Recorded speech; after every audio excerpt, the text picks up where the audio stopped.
inilulunsad po namin ang Bayanihan Alin Sambayanan o Bansa bilang isa sa mga daluyan ng relief at iba pang ayuda para sa mga nasalanta ng bagyo. Ito po ay isang napakalaking humanitarian crisis na lalo pang pinalala noong kalagayang socio-ekonomiko ng mga rehiyong nabanggit. Yung tinamaan po ng bagyo, yung pinakaunang tinamaan ng bagyo, yung Eastern Visayas, ito ay matuturing na isa sa pinakamahirap na rehiyon sa buong bansa. Sa katunayan, ikatlo sa pinakamahirap na rehiyon sa ating bansa ayon sa survey ng gobyerno. Ito rin po ang rehiyon kung saan pinakamarami po ang nakakaranas ng kagutuman. Yan ay bago pa tumama yung bagyo.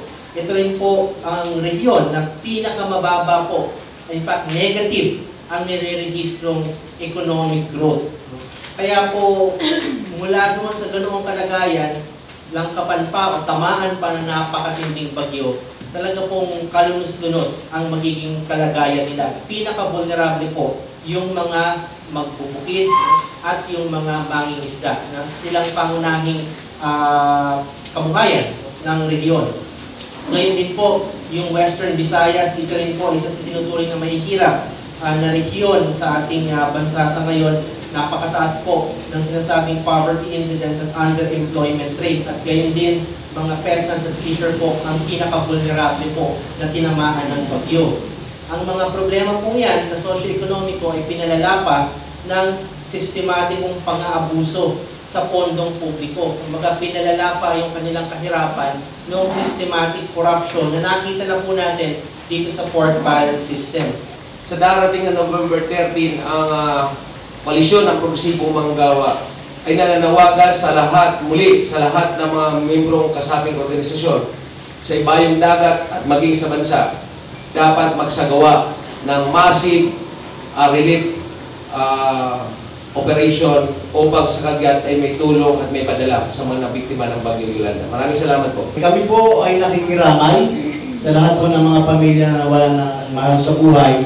At kayo din ay pinaabot po namin ang aming galit kay Pangulong Aquino dahil nga po dito sa ginawa niyang paninisi at siya pa ang may ganang mag-walk out. Habang nangangalap po ng suporta at sipat siya at donasyon ng Gabriela at iba pa pong mga organisasyon dito, kami rin po sa kababaihan ay nananawagan na dapat gawan po ng kagyat na aksyon ng pamahalaan yung kumakalat na matinding gutom ngayon ng mga kababayan natin. Mayroon pa may tungkulin dito sa pagtugon sa usapin ng mga ganitong kalamidad ay ang pambansang pamunuan.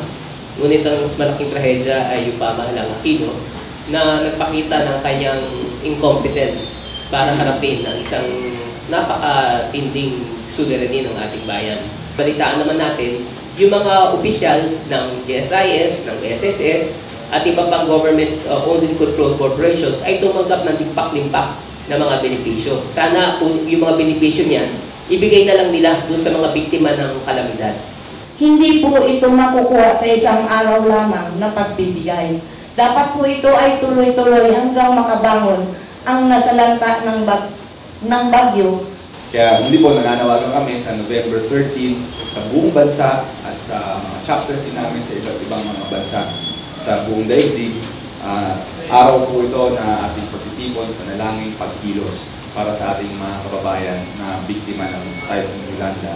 At araw din po ito ng pagpapanawagan sa ating gobyerno na tunan at bilisan na lahat ng efforts na pwede na ilaan para sa ating mamamayan, para sa tulong ay ilaan at huwag samantalahin, huwag gamitin yung pagkakataon nito para lalo pang ipagtanggol yung kanilang pangungurakot at pagnanakaw sa taong bayan.